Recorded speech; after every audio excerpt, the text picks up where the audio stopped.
power of the state. The executioner was a performer skilled in prolonging agony. His task, keep the victim alive, conscious and suffering. Each cut was calculated for pain, not death. The process was ritualized with a set number of cuts. The crowd watched, gripped by terror and fascination. For the condemned, the punishment was total, physical agony and public humiliation. To be stripped, tied, and dismembered before strangers was the ultimate degradation. In Chinese belief, a mutilated body meant torment in the afterlife. Lingchi's cruelty extended beyond death, destroying hope for peace even in the spirit world. The executioner's knife was the state's will, and the crowd's fear was its power. The spectacle was a lesson in obedience. Lingchi was a punishment that annihilated body, dignity, and soul. The memory of such executions lingered for a lifetime. The ritual was designed to haunt, not just kill. Lingchi was terror made flesh.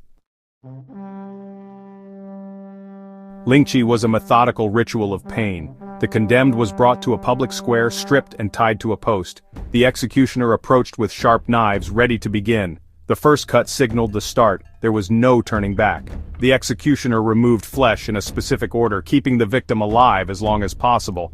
Cuts targeted the chest, arms and legs, each one deliberate, each one agonizing. Sometimes opium was given, not for mercy, but to keep the victim conscious. The number of cuts varied, 8, 24, even hundreds in some accounts. The crowd watched as the ordeal stretched on for hours. The executioner monitored the victim, prolonging suffering until the final fatal blow. Death came only after prolonged torture, usually a stab to the heart, sometimes followed by decapitation.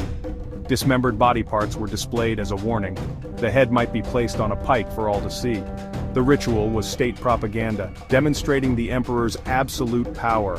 Lingchi destroyed not just the body but the spirit. It was a punishment meant to echo beyond the grave.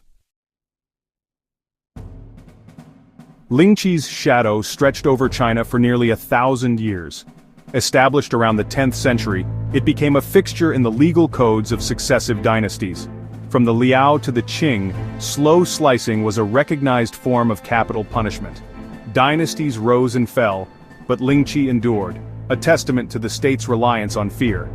Emperors like Hongwu and Yongle used it to crush opposition and consolidate power. The Qing dynasty continued the practice, though more sparingly. Westerners who witnessed Lingchi were horrified, shaping the West's image of China.